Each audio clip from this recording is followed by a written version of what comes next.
36 बहुओं की रसोई। आधे घंटे में स्वादिष्ट गाजर का हलवा बनाने की आसान रेसिपी। रसोई में खड़ी शिप्रा फोन में गाजर का हलवा बनाने की रेसिपी देखते हुए गाजर का हलवा बनाना शुरू करती है। सबसे पहले 5 मोटे गाजर धोकर उसे बारीक घिस लेना है। गाजर तो मैंने कद्दूकस कर लिया है। अब क्या करना है, गैस पर कढ़ाई रखनी है। इस नॉन स्टिक वाली कढ़ाई में हलवा बनाती हूँ, इसमें हलवा चिपकेगा नहीं, खिला खिला बन जाएगा। इसी तरह शिप्रा फोन में रेसिपी देख देख कर स्टेप बाय स्टेप फॉलो करते हुए गाजर का हलवा बनाती है। तभी उसके फोन पर कुंदन का वीडियो कॉल आता है। Happy birthday to you, happy birthday to you, happy birthday dear Kundan, happy birthday to you, happy birthday my love. Shipra, तुम्हें मेरा बर्थडे याद था? मुझे लगा तुम भूल गई थी। तुमने मुझे रात में भी विश नहीं किया। मैंने काफी देर तक तुम्हारा वेट किया था। अरे ऐसे कैसे भूल जाती तुम्हारा बर्थडे। पता है आज मैं फर्स्ट टाइम किचन में खड़ी होकर कुकिंग कर रही हूँ। तुम्हारे लिए बहुत ही स्पेशल सी चीज बना रही हूँ। अच्छा जी, मुझे भी तो पता चले ऐसा भी क्या खास बना रही हो मेरे लिए। ये तो सरप्राइज है। तुम जल्दी से रेडी होकर कॉलेज आ जाओ। Okay bye. इतना कहकर शिप्रा कॉल काट देती है और कुछ देर में गाजर का हलवा रेडी करके कॉलेज आ जाती है, जहां उसकी दोनों सहेलियां उम्मिका काव्या वेट कर रही होती हैं। गुड मॉर्निंग शिप्रा, हम तेरा ही वेट कर रहे थे। लेक्चर क्लास स्टार्ट होने वाली है, चल क्लास में चलते हैं। क्या बात है, आज तो तू अलग ही ब्लश कर रही है, कुछ स्पेशल है क्या? हाँ, आज कुंदन का बर्थडे है तो मैं उसके मनपसंद का गाजर का हलवा बनाकर लाई हूँ। अच्छा, मैं तुम दोनों को बाद में मिलती हूँ। इतना कहकर शिप्रा कॉलेज के गार्डन एरिया में आती है, जहां कुंदन बेंच पर बैठा उसका इंतजार कर रहा होता है। फाइनली मोहतरमा आ गई। पिछले आधे घंटे से मैं तुम्हारा वेट कर रहा हूँ। अब तुम्हारी मनपसंद चीज बना रही थी तो टाइम तो लगेगा। जल्दी से टेस्ट करके बताओ कैसा बना है। इतना कहकर शिप्रा कुंदन को गाजर का हलवा खिलाकर मुंह मीठा करवाती है। कैसा बना है हलवा? शक्कर ठीक है ना? अच्छा बनाया है हलवा। कुंदन, अब तुम जल्दी से तुम्हारी मम्मी से हमारी शादी की बात कर लो, तब तक मैं बाकी का खाना बनाना भी सीख लूंगी। शिप्रा ऐसा कह रही होती है कि तभी गांव से कुंदन की माँ पार्वती का फोन आता है। हेलो, प्रणाम माँ, कैसी हो आप? टाइम से खाना पीना तो बनाती खाती हो ना? अरे बेटा पूछ मत, आज तो चाय पानी भी सवेरे से नसीब नहीं हुआ। पता नहीं गांव में कहां से बड़ी खच्चर गाय घुस आई है। रोज किसी ना किसी का चूल्हा तोड़कर चली जाती है। मिट्टी की खुली रसोई में खाना पकाना बड़ा मुश्किल है। मैं कह रही थी बेटा थोड़े पैसे भेज देता तो इस बार पक्की रसोई बिठवा लेती। अच्छा चलो ठीक है माँ, मैं आपको कल तक पैसे भेजता हूँ। अच्छा रखता हूँ माँ, प्रणाम। इतना कहकर कुंदन फोन रख देता है। क्या कह रही थी मम्मी? हाँ, रसोई बनवाने के लिए कह रही थी। तो क्या तुम्हारे घर में रसोई नहीं बनी हुई थी? शिप्रा, गांव में रसोई खुले में बनी होती है। वहां पर शहर की तरह फैशनेबल बंद रसोई नहीं होती है। गांव की बहू मिट्टी के चूल्हे पर ही खाना पीना करती हैं। पर तुम परेशान मत हो, अब हमारे घर में पक्की रसोई बन जाएगी, ताकि जब तुम बहू बनकर चलो तो तुम्हें रसोई की दिक्कत से ना हो।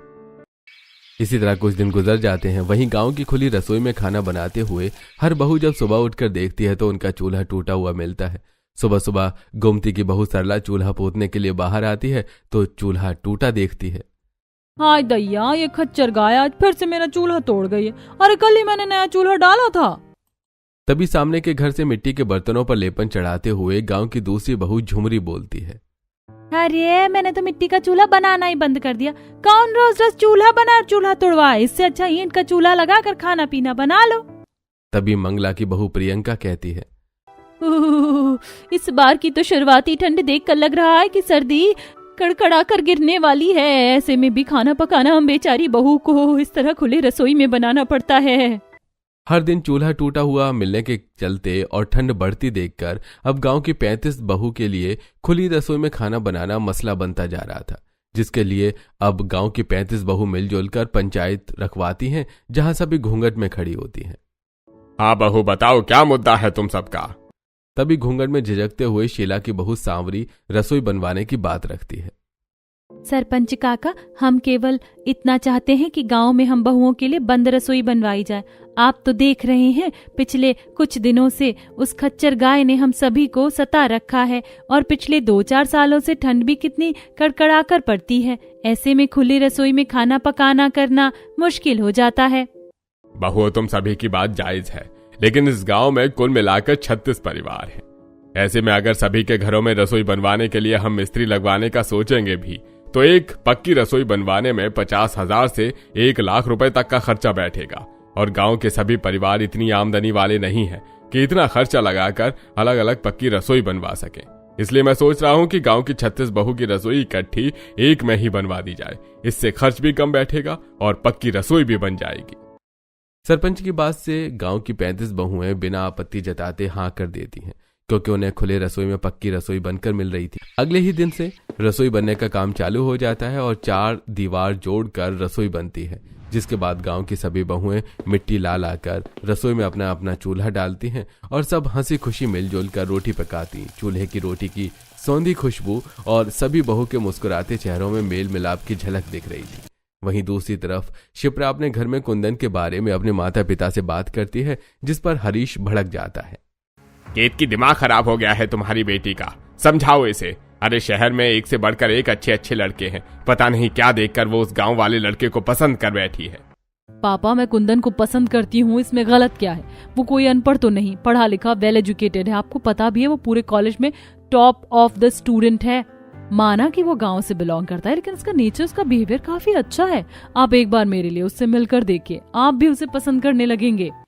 बेटी, हम जानते हैं कि कुंदन पढ़ा लिखा है, लेकिन वो गांव की मिट्टी से जुड़ा लड़का है। अरे गांव के लोगों का रहन सहन शहर के मुकाबले बहुत अलग होता है, तो वहाँ के माहौल में नहीं ढल पाएगी। तूने आज तक गांव को कभी देखा भी नहीं है, वहाँ पर रसोई भी खुले में बनी होती है। आज तक तुझे लाइटर से चूल्हा चलाना नहीं आया, तो वहाँ पर मिट्टी के चूल्हे पर कैसे खाना बनाएगी? माँ, कुंदन मेरे लिए पहले ही पक्की रसोई बनवा चुका है, तो कोई प्रॉब्लम नहीं आएगी। और गांव कोई बुरा थोड़ी है, वहाँ के लोग भी तो रह रहे हैं। आखिर में शिप्रा के माता पिता उसकी शादी उसके पसंद से करवा देते हैं। शिप्रा कुंदन के साथ उसके गांव आती है, जहां गाड़ी कच्चे रास्ते से गांव की तरफ बढ़ती है। दोनों तरफ खेतों में फसलें लहलाती हुई दिख रही थी। वहीं कुछ औरतें खेतों में काम कर रही थी। ठंडी ठंडी हवा चल रही थी। गांव का खुला वातावरण देखकर शिप्रा को काफी अच्छा लगता है। यहाँ का वेदर तो कितना ज्यादा अच्छा है, यहाँ पर कितना पीसफुली एनवायरनमेंट है, सो ब्यूटीफुल। देखना 2-4 दिन में ही तुम्हारा गांव में खूब मन लग जाएगा। कुछ ही देर में गाड़ी एक कच्चे से मकान के बाहर रुकती है, जहां गांव की सभी सास बहू देखने के लिए आई हुई थी। जैसे ही शिप्रा गाड़ी से नीचे उतरती है तो दंग हो जाती है। इन सभी लेडीज ने इतना लंबा चौड़ा घूंघट क्यों निकाल रखा है? कुंदन ने तो मुझे बताया भी नहीं था कि वो इतनी बड़ी जॉइंट फैमिली से बिलोंग करता है। बिल्कुल केले के गुच्छे की तरह लोग दिख रहे हैं। गांव की 35 बहू को एक साथ देखकर शिप्रा गलतफहमी खा जाती है। ये तो 36 सास खड़ी हैं, पता नहीं इनमें से मेरी सास कौन है। शिप्रा अभी ऐसा सोच रही होती है कि तभी पार्वती आरती की थाली लेकर आगे आती है और उसकी आरती करती है। बहू, मैं कुंदन की माँ हूँ। तुम्हारी सास और ये गांव की बाकी बहुएं हैं जो तुमसे पहले ब्याह कर इस गांव में आई हैं, और ये उनकी सास है। ये सुनकर शिप्रा एक ठंडी सांस भरती है। थैंक गॉड कि ये सभी गांव के परिवार हैं, वरना मैं तो बेवजह सोचकर परेशान हो रही थी कि मुझे इन 35 बहुओं के साथ एक ही रसोई में खाना बनाना पड़ेगा। कुछ ही देर में पार्वती शिप्रा का गृह प्रवेश करवा के अंदर लाती है। गांव की सभी सास बहू पार्वती की बहू देखकर तारीफ करती हैं। पार्वती, तुम्हारी बहू तो दूध जैसी गोरी सुंदर है। अब तुम भी बहू वाली हो गई हो। अब तो तुम्हारे घर में भी रोटी पानी पका कर खिलाने वाली बहू आ गई है। हाँ गोमती बहन, अब तो दोनों टाइम की रोटी मुझे मेरी बहू बनाकर खिलाएगी। अच्छा बहन, हमने बहू भी देख ली, अब हम चलते हैं। सीता के कहने पर अब सभी जाने लगते हैं। तभी जाते जाते प्रियंका घूंघट में से कहती है, अच्छा देवरानी जी, हम चलते हैं, कल रसोई में मिलते हैं। प्रियंका की रसोई से मिलने वाली बात शिप्रा को संकोच में डाल देती है। ये ऐसा क्यों बोल कर गई कि रसोई में मिलते हैं, जैसे कि 36 की 36 बहुएं एक रसोई में खाना बनाएंगी। इसी तरह से अगला दिन शुरू होता है। शिप्रा ठंड में जल्दी सुबह उठकर घर साफ सुथरा करके नहा धो लेती है। हे भगवान, बगैर गीजर के ठंडे ठंडे पानी में नहाने में मेरी तो बर्फ ही जम गई। फटाफट से जाकर गर्मा गर्म चाय बनाकर पी लेती हूँ, शरीर में थोड़ी गर्माहट आएगी। शिप्रा चाय बनाने के लिए घर में रसोई देखने लगती है, लेकिन ना तो उसे चूल्हा मिलता है और ना ही रसोई नजर आती है। पूरा कमरा, घर, आंगन, हर जगह छान मार लिया, लेकिन रसोई चूल्हा कहीं पर भी नहीं दिख रहा। कहीं मेरा ससुराल बिना रसोई का तो नहीं है? ससुराल में रसोई चूल्हा न दिखने पर शिप्रा काफी ज्यादा कश्मकश में आ जाती है। तभी उसे घर के पीछे वाली दीवार से सास पार्वती गोबर के उपले उखाड़ते हुए दिखती है। मम्मी जी, आप यहाँ पर हैं? हाँ बहू, आज तेरी चूल्हा चढ़ाई की रस्म है ना, इसीलिए मैं सूखे सूखे उपले निकाल रही थी। आज 36 तरीके के पूरी पकवान बनाने के लिए उपले भी तो ज्यादा लगेंगे। मम्मी जी आप मुझे रसोई दिखा दीजिए, तब तक मैं तैयारी कर लेती हूँ। मैं कब से रसोई ढूंढ रही हूँ लेकिन रसोई मुझे मिली नहीं। बहू, रसोड़ा घर में बना होगा तब तो तुझे दिखेगा। मम्मी जी घर में रसोई नहीं बनी तो क्या मुझे बिना रसोई के खुले में खाना बनाना पड़ेगा? अरे नहीं नहीं बहू, चल मैं तुझको चलकर रसोई दिखाती हूँ, तू सारा सामान टोकरी में सहेज ले। पार्वती के बोलने पर शिप्रा खाना पकाने का सारा सामान, आटा, दाल, शक्कर, बर्तन, तेल, मसाले, माचिस सब कुछ लेकर गांव के बीचों बीच बनी बड़ी सी रसोई में लाती है, जहां सभी बहू ने अपने अपने परिवार के हिसाब से चूल्हे बना रखे थे। तो कहीं 2 मुंह वाला चूल्हा दिख रहा था, जहां गांव की 35 बहुएं एक ही बड़ी सी रसोई में इकट्ठे खाना बना रही होती हैं, जिसे देखकर शिप्रा काफी ज्यादा शॉकिंग रिएक्शन करती है। अरे सावरी बहन, तुम मसाला पीस रही हो ना, जरा मेरा भी ये मसाला पीस दोगी? चूल्हे की आंच काफी ज्यादा तेज है, मैं मसाला पीसने जाऊंगी तो सब्जी फटसट हो जाएगी। अरे सरला बहन, ये भी कोई पूछने वाली बात है? अब मैं सिलबट्टे के आगे बैठी हूँ तो तुम्हारा भी मसाला लगे हाथ पीस दूंगी, तुम बस मेरी सब्जी चला देना। अब 36 बहू की एक ही रसोई है और वैसे भी मिलजुल कर बनाने से खाना जल्दी बन जाता है।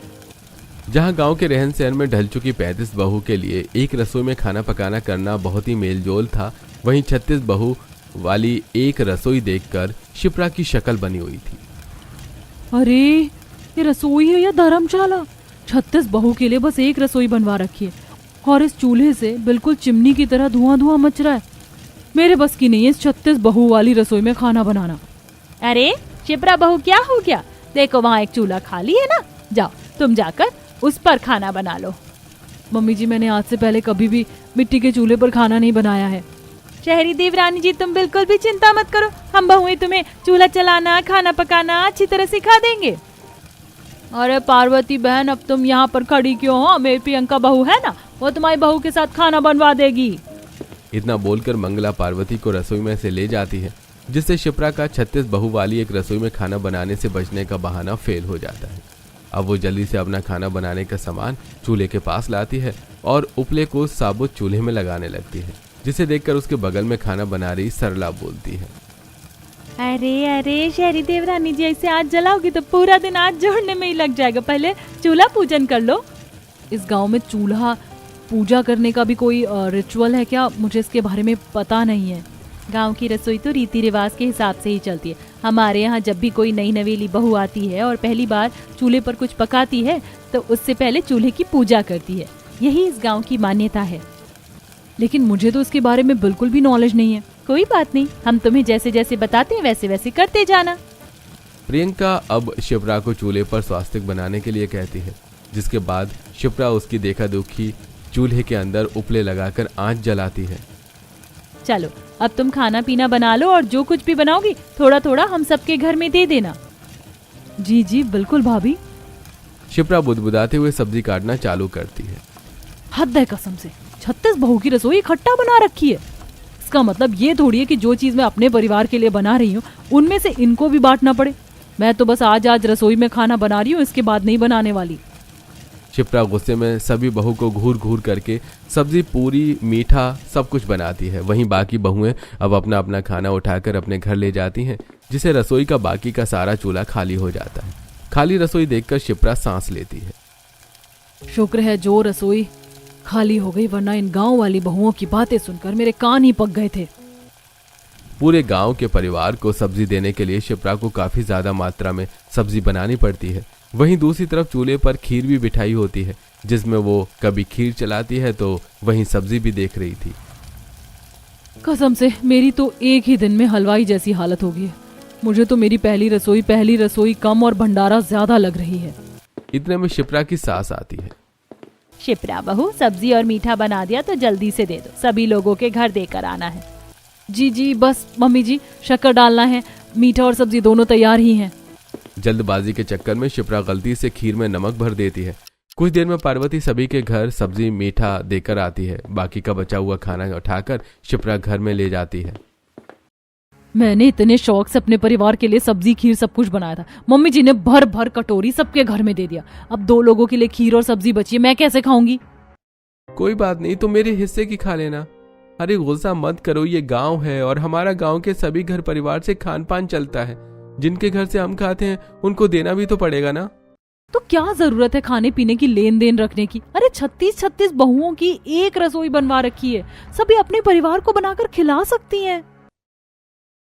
शिप्रा के अंदर कटाव भरा आचरण देखकर कुंदन को काफी खराब सा लगता है। इस तरह अब कुछ दिन बीत जाते हैं। एक दिन शिप्रा सभी बहू के साथ रसोई में खाना बना रही होती है। तभी प्रियंका के दोनों बच्चे मुन्नी सोनू आकर खड़े हो जाते हैं।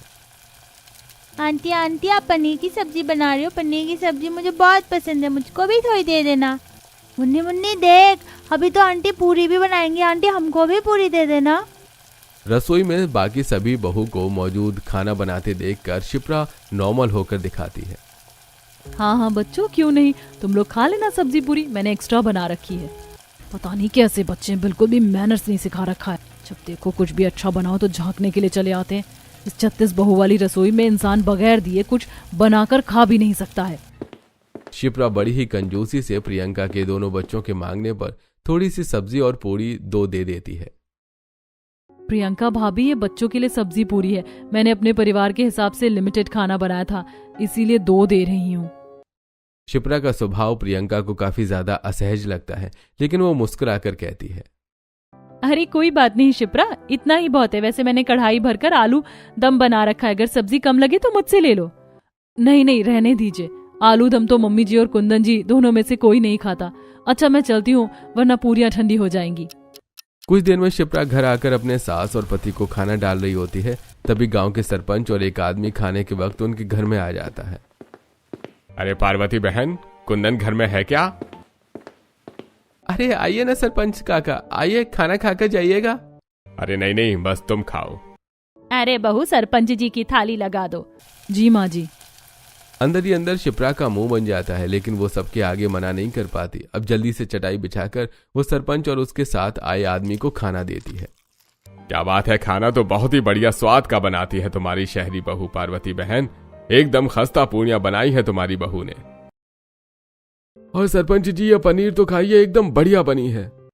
हाँ, जैसे कि यहाँ तो धर्मशाला खुला है, जो कोई भी आए जाए उन्हें खाना खिलाना ही पड़ता है। एक तो 36 बहू वाली रसोई में मैं घुन की तरह पिसकर खाना पकाऊं और ढंग से खाने को भी नहीं मिलता। सरपंच और उसके साथ आए आदमी के खाना खाकर जाने के बाद शिप्रा अपने पति से कलेश कर देती है। शिप्रा, तुम भी अपनी थाली लगा लो। खाना बचा होगा तब तो मैं खाऊंगी। आप लोगों को पूछना तो होता नहीं है, जो भी घर में आ जाता है आप लोग खाने के लिए पूछ लेते हो, जैसे उनके घर में खाना बनाने वाली बहू नहीं है। शिप्रा की खाना खत्म हो जाने के पीछे कुरकुराहट पर आचरण देखकर पार्वती अपनी थाली उसके आगे कर देती है। बहू, ये गांव है, तुम्हारा शहर नहीं।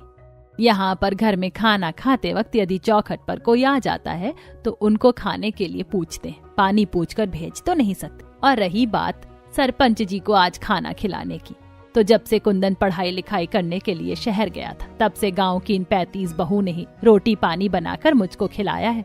मुझे कभी भी उन्होंने महसूस नहीं होने दिया कि वो मेरी बहू नहीं है। इसीलिए खाली अपना लेकर नहीं चलते। हम जहाँ रहते हैं वहाँ के लोगों से बनाकर और जोड़कर रखना पड़ता है। मम्मी जी, आप लोगों को बनाकर जोड़कर रखना है तो रखिए, मैंने मना नहीं किया, लेकिन अब मुझसे 36 बहू वाली रसोई में खाना नहीं बनेगा। मैं अपने घर में ही खाना बनाऊंगी। कुंदन, तुम मेरे लिए गैस चूल्हा खरीद कर ला दो, या मुझे खुली रसोई में खाना बनाना मंजूर है, लेकिन मुझे उन गांव की 35 बहू के साथ खाना नहीं बनाना। लेकिन शिप्रा, इस तरह से एकदम से चूल्हा अलग कर लेना बिल्कुल भी अच्छा नहीं लगेगा। तुम्हें किसी से बोलना चालना अच्छा नहीं लगता तो बस अपना खाना बनाकर आ जाना। कुंदन के इतना कहने पर शिप्रा मान जाती है और अब जहां रसोई में 35 बहुएं घुल मिलकर खाना पीना बनाती, महेश शिप्रा खाना बनाते वक्त किसी से भी बोलचाल नहीं रखती। समय गुजरता है। एक दिन शिप्रा को सुबह उठने में बहुत ही ज्यादा लेट हो जाता है। हे भगवान, आज तो कितनी देर से नींद खुली है, पता नहीं रसोई में कोई चूल्हा खाली होगा कि नहीं। कुछ देर में नहा धोकर शिप्रा खाना बनाने का सामान लेकर रसोई में आ जाती है, जहां आज खाना बनाने के लिए उसको कोई भी चूल्हा खाली नहीं मिलता है। तभी वो अपने चूल्हे पर सीता और उसकी बहू झुमरी को खाना बनाते देखकर आग बबूला होकर आती है। चलो जल्दी से अपना खाना बनाने का सामान साइड करो, ये चूल्हा मेरा है और इस पर मैं खाना बनाती हूँ। शिप्रा को दमन चलाते देखकर झुमरी की बौहें चढ़ जाती हैं। क्यों, इस चूल्हे पर क्या तुम्हारा नाम लिखा है कि इस पर केवल तुम खाना बनाओगी? अरे कोई बात नहीं झुमरी बहू, एक चूल्हा खाली कर दे, बगल में बैठकर शिप्रा बहू भी खाना बना लेगी। एक चूल्हा नहीं, मुझे दोनों का दोनों चूल्हा खाली चाहिए, मुझे लेट हो रहा है। हाँ तो जल्दी खाना बनाने के लिए जल्दी उठना चाहिए था। एक तो खाना बनाकर तुम चूल्हे में राख भरी छोड़ देती हो और कभी चूल्हा भी नहीं पोतती हो। रोज सवेरे सवेरे मैं ठंड में चूल्हा पोतती हूँ, इसीलिए पहले मुझको खाना पका लेने दो, तब तक प्रतीक्षा करो। देखते देखते दोनों के बीच तू मैं चालू हो जाती है और 36 बहू वाली रसोई में गर्मा गर्मी भरा माहौल हो जाता है।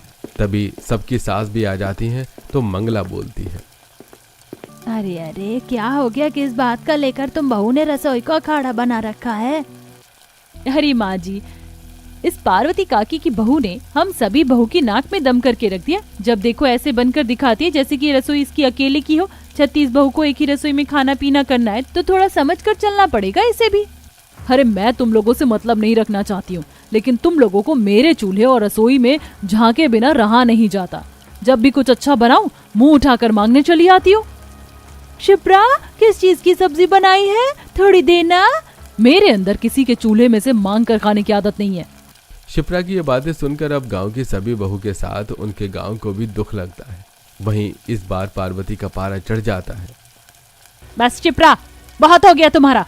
इस तरीके से अगर तुम्हें इनको खिलाकर हंसाना ही था तो किस लिए खिलाया? बहुओं, अपनी बहू के बर्ताव के लिए मैं तुम सभी से माफी चाहती हूँ। आज के बाद ये इस रसोई में खाना नहीं बनाएगी। इतना कहते हुए पार्वती शर्मिंदगी से रसोई में से चली जाती है। वहीं अब शिप्रा घर के बाहर ही चूल्हा लगाकर खाना बनाने लगती है। एक दिन वो सब्जी बना रही होती है, तभी उसको बहुत ही तेज की स्मेल चढ़ती है और वो साइड में जाकर उल्टी करने लगती है। अरे बहू, ठीक तो है, कुछ उल्टा सीधा खान पान तो नहीं खा लिया था तूने? मम्मी जी पता नहीं कच्चा कच्चा सा हो रहा है, मैं तो सब्जी बना रही थी, एकदम से दुर्गंध आने लगी। ये सुनकर पार्वती के चेहरे पर मुस्कुराहट आ जाती है। बहू, तेरे पैर भारी है, मैं दादी बनने वाली हूँ। पार्वती की आंखों में खुशी के आंसू आ जाते हैं, मगर अब जब भी शिप्रा खाना बनाती तो उसे चूल्हे के आगे बैठा नहीं जाता, बार बार चक्कर आता, जिसे देखकर पार्वती गोमती को बुलाकर उसकी मालिश करवाती है। पार्वती, घबराने की कोई बात नहीं है, थोड़ी कमजोरी है, 2-3 महीने शुरुआत के देखभाल करने की जरूरत है। ज्यादा देर तक चूल्हे के आगे बैठने मत देना, मैंने अभी मालिश कर दिया, थोड़ा अच्छा लगेगा। इतना कहकर गोमती चली जाती है, लेकिन घर में खाना बनाने वाला कोई न होने के चलते शिप्रा खुद ही खाना बनाती है और इस बीच में उसे 36 बहू वाली रसोई की कमी भी खलती है। अभी तो सब्जी बनने में भी समय लगेगा, रोटी भी बनानी है।